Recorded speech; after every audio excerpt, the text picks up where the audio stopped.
Hiç mümkün müdür ki Allahü Teala kışın ölmüş ve kurumuş koca arzı bahar mevsiminde ihya etsin? O ihya içinde her biri insanın haşri gibi acayip 300 binden fazla mahlukat nev'ilerini haşir ve neşredip kudretini göstersin. Bahar mevsiminin nihayet derecedeki karışıklığı içinde tam bir imtiyaz ve tefrik ile mahlukatını yaratıp ilminin ihatasını göstersin ve sonra o Zat-ı Zülcelal haşri yapmasın ve yapamasın, beşeri öldükten sonra diriltmesin veya diriltemesin, mahkeme-i kübrayı açmasın ve açamasın, cennet ve cehennemi yaratamasın. Haşa ve kella. Şimdi delilimizin izahına geçelim.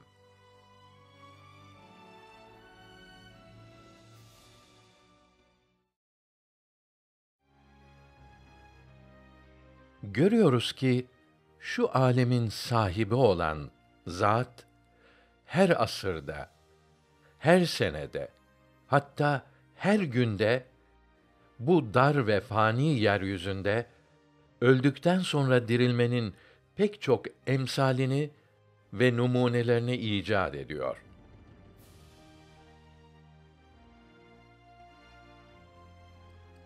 Mesela bahar mevsiminde görüyoruz ki 5-6 gün zarfında küçük ve büyük hayvanat ve nebatattan 300 binden fazla nev tekrar diriltiliyor, kışın ölen mahluklara tekrar hayat veriliyor.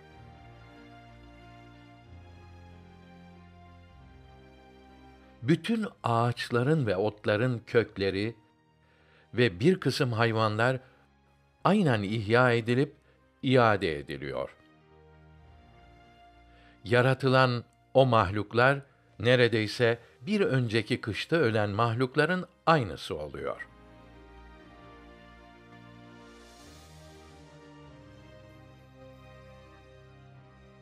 Madde cihetiyle farkları pek az olan tohumcuklar birbirleriyle ve toprakla o kadar karışmışken tam bir imtiyaz ve şahsiyet ile yaratılıyor.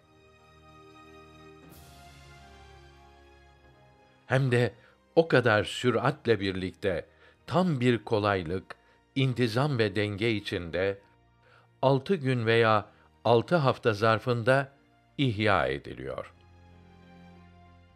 Ve bu ihya yeryüzünün her yerinde aynı anda cereyan ediyor. Hiçbiri diğerine karıştırılmıyor. Hiçbirinin âzâ ve cihazları unutulmuyor. Acaba hiç mümkün müdür ki bu işleri yapan zata bir şey ağır gelebilsin, semavat ve arzı bir tek emriyle yaratamasın, insanı bir sayha ile haşredemesin? Haşa!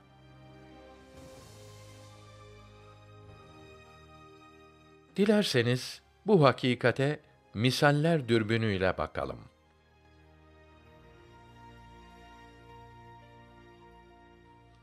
Acaba mucizekâr bir kâtip bulunsa, harfleri bozulmuş veya mahvolmuş 300 bin kitabı tek bir sayfada, karıştırmaksızın, hatasız, kusursuz, noksansız, hepsini beraber, gayet güzel bir surette, bir saatte yazsa, sonra biri sana dese, şu kâtip kendi yazdığı, senin suya düşmüş olan kitabını yeniden bir dakika zarfında hafızasından yazacak.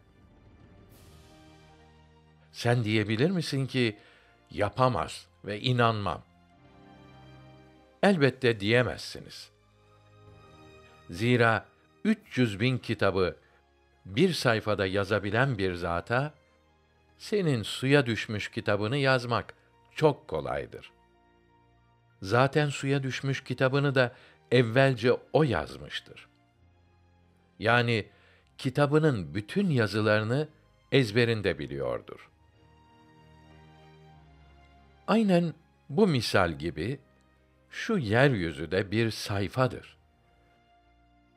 Her bir mahluk nev'ini bir kitap kabul edersek, bahar mevsiminde 300 bin nev mahluk yaratılmakta, yani bir sayfada 300 bin kitap yazılmaktadır.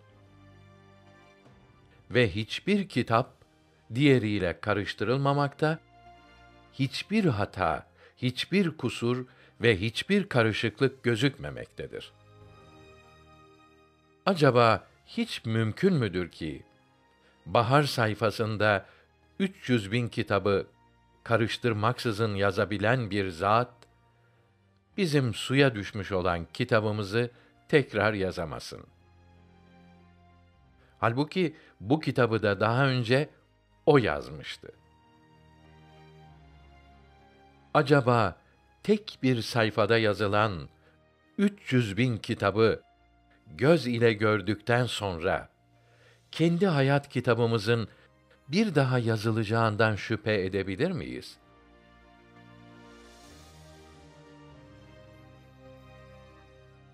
Veyahut bir mucizekâr sultan düşünelim. Bu sultan kendi iktidarını göstermek için bir işaretiyle dağları kaldırır, memleketleri tebdil eder, denizi karaya çevirir. Sen bunları gördüğün halde sonra görsen ki büyük bir taş dereye yuvarlanmış, o zatın kendi ziyafetine davet ettiği misafirlerin yolunu kesmiş. Misafirler geçemiyorlar. Birisi sana dese, o zat bir işaretiyle o taşı ne kadar büyük olursa olsun kaldıracak veya dağıtacak. Misafirlerini yolda bırakmayacak. Sen diyebilir misin ki kaldırmaz veya kaldıramaz? Elbette diyemezsin.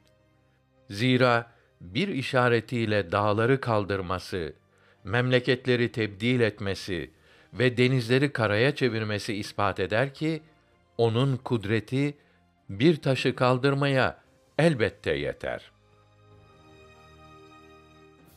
Aynen bu misal gibi Zat-ı Zülcelal de misafirlerini ahiret yurduna ve cennet bahçelerine davet ediyor. Bu dünya ise misafirlerin yolunu kapatmış bir taştır. Ahiret yurduna vasıl olmak ancak bu taşın kaldırılmasıyla mümkündür. Acaba yıldızları ve galaksileri bir sapan taşı gibi çeviren bir zata, ahirete giden misafirlerinin yolundaki bu arzı nasıl kaldıracak veya dağıtacak denilir mi?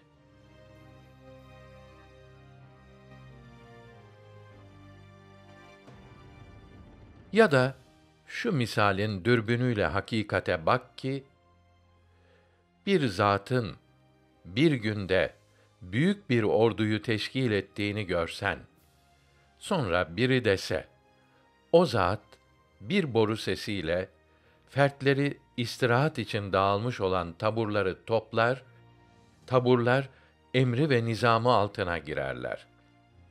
Sen desen ki, inanmam, ne kadar divanece hareket ettiğini anlarsın. Aynen bu misal gibi, her bir insan bir taburdur.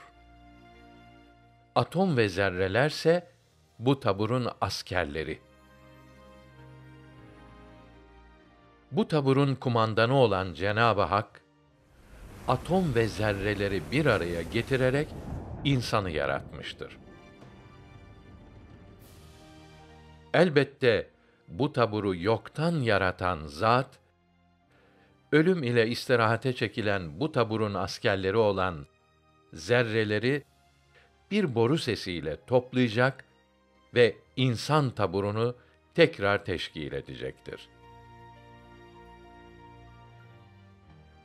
Acaba bahar mevsiminde 300.000 milletten oluşan büyük bir orduyu yoktan teşkil eden bir zata, bir insanın vücudundaki zerreleri bir araya getirmek zor mudur? Elbette değildir.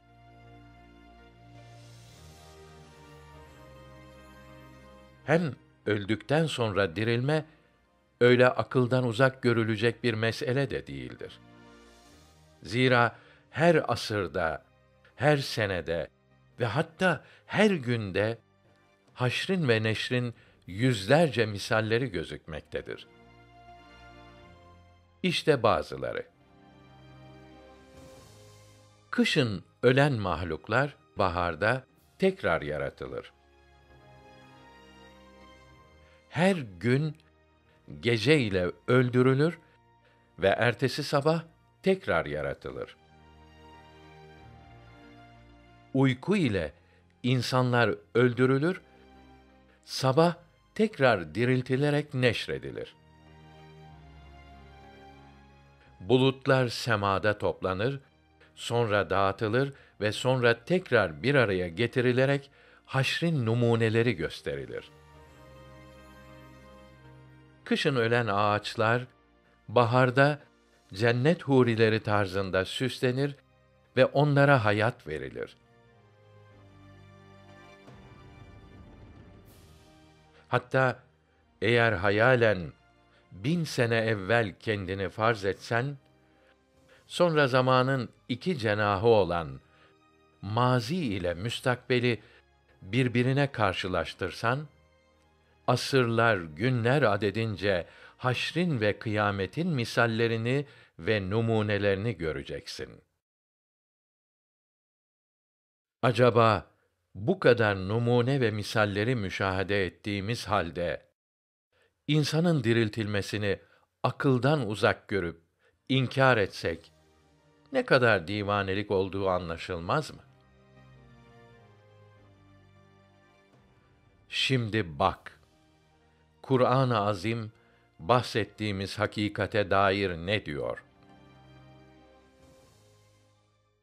Bismillahirrahmanirrahim. فانظر إلى آثار رحمة الله كيف يحيي الأرض بعد موتها إن ذلك لمحيي الموتى وهو على كل شيء قدير.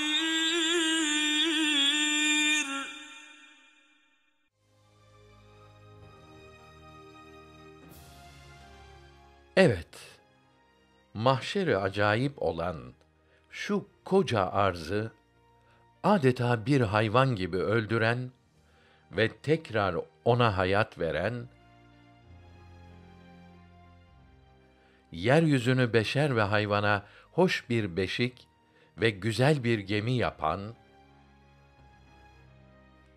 güneşi şu misafirhanedeki misafirlerine bir lamba ve bir soba edip, yıldızları meleklerine tayyare yapan bir zatın, bu derece muhteşem rububiyeti ve bu derece muazzam hakimiyeti, elbette yalnız böyle geçici, devamsız, kararsız, ehemmiyetsiz, bekasız ve noksan dünyevi işler üzerinde kurulamaz ve duramaz. Demek, ona layık, daimi ve muhteşem bir diyar ve başka baki bir memleket vardır. Bizi onun için çalıştırır. Oraya davet eder.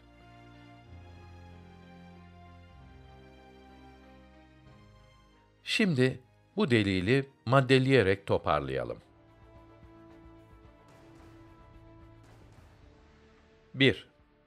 Bahar mevsiminde yaratılan 300 bin nev, başka bir ifadeyle, bahar mevsimindeki 300 bin haşir ve neşir, perde arkasındaki bir zatı muhyi, hayat veren, mucit, icat eden, Hâlık, yaratan gibi isimleriyle bizlere tanıttırır ve bildirir. 2. Bir tek bahar sayfasında 300 bin kitabı yazan zata, bizim kitabımızı tekrar yazmak elbette zor gelmez. Zaten kitabımızı da evvelce o yazmıştı. 3. Haşri aklına sığıştıramayan kimse, şu aleme dikkatle baksa görür ki, beşerin haşrinden daha acayip haşir ve neşirler, her vakit göz önünde cereyan ediyor. Bir kısım misallerini önceden zikrettiğimizden, tekrara gerek duymuyoruz. Sözün özü. Kim haşri inkar ediyorsa, bahar mevsimine baksın. Eğer nefsi bahardaki onca haşir ve neşri gördükten sonra hala insanın haşrini inkar ediyorsa artık kendine levmetsin.